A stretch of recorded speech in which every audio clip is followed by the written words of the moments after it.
It's great to have all the speakers here and to have a great turnout of people here from all around the loch. My name is Alex McMaster, and I'm working on the Shifting Tides project along with Susie and the rest of the team. My background is in marine ecology and in scientific diving, and I also do a bit of writing.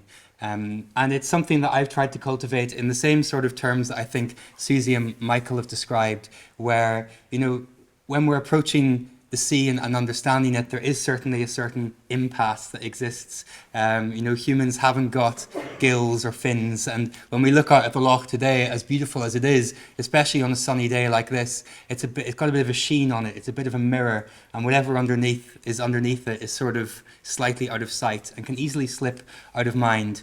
And humans do have a presence in the oceans, and we have it, through all the sort of horrific things that we're hearing about at the moment, through plastics and oil spills and rising temperatures and acidification, dredging and overfishing and relentless booming noise. So I think that there is a need to find ways of having a positive presence in the sea, and doing so requires and almost demands a creative approach to find ways of situating ourselves responsibly in the sea.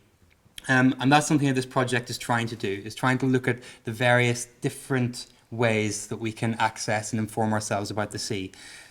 Now, there are centuries of knowledge that have been generated by coastal communities, the sort of knowledge that's been gathered to keep people safe on the water, to access the water for food, sustenance, for spirituality, but to engage with the sea, with the challenges that we're really facing today in it, really requires new approaches and new emerging creative approaches, and that's sort of the call to action that this project is putting out.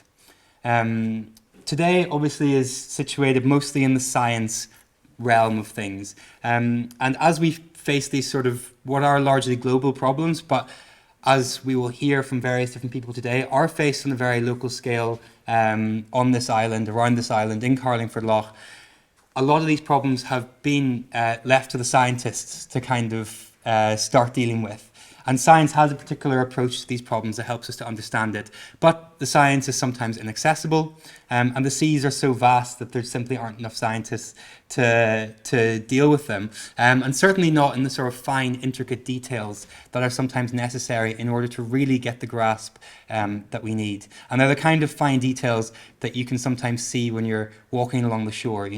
I come from Donegal, and I was just walking along the beach the other day and found several small strands of seagrass washed up on the beach.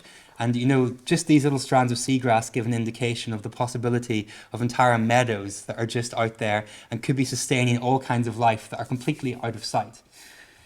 So an emerging and powerful force for the study of our seas that's really been coming out in the past few years has been the citizen science movement, which actively involves the public in scientific research to generate knowledge and understanding, to bring together science and policy and society in impactful ways. So that sort of participation is really important whenever we're looking now at possibilities for community-led work around restoration and protection. And we'll hear more about that from Martha Farrell very shortly. Because these sort of projects put people in the sea, they situate humankind in that maritime ecosystem, which, as I say, requires that sort of creative approach.